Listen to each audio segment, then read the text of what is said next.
In today's video, I'm going to teach you how to connect Airtable to Make.com. By the end, you'll have a secure connection set up so your scenarios can read from or write to your Airtable bases without any manual work. First, open Make.com and create a new scenario. A scenario is simply an automated workflow. It's where you'll chain together apps and actions. Even if you don't plan to build the full automation yet, starting a scenario gives you the canvas you need to set up and verify the Airtable connection. Next, add an Airtable module. Click the plus button on the canvas to search for apps, then type Airtable. Modules are the building blocks of your scenario. They perform actions like finding records or creating rows. For now, selecting any Airtable module is fine, because our focus is establishing a connection that you can reuse later. When the module opens, create a new connection by clicking Add. Connections are saved credentials that Make.com uses behind the scenes, so you only authenticate once and can use that connection across different scenarios and modules. This keeps your workflows consistent and reduces repeated setup.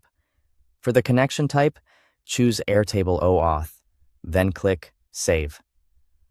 OAuth is the modern, secure way to authorize an app without exposing passwords or API keys. It also lets you control and later adjust exactly what your connection can access. You'll be prompted to authorize Airtable. Log in if you're not already, and you'll see Airtable's permission screen. This step links your Airtable account to Make.com in a secure, revocable way. Now decide what access you want to grant. You can select individual bases for tighter control, or allow all current and future bases in a specific workspace for convenience if you manage many bases there. Pick the option that best matches your security and maintenance needs, then click Grant Access to confirm. Back in Make.com, your connection is ready. In the Airtable module, select the base and then the table you want this module to work with. These dropdowns should now list the resources you just granted access to. Double-check you're pointing to the correct workspace and base, especially if you manage multiple environments like testing and production. Finally, run a quick test.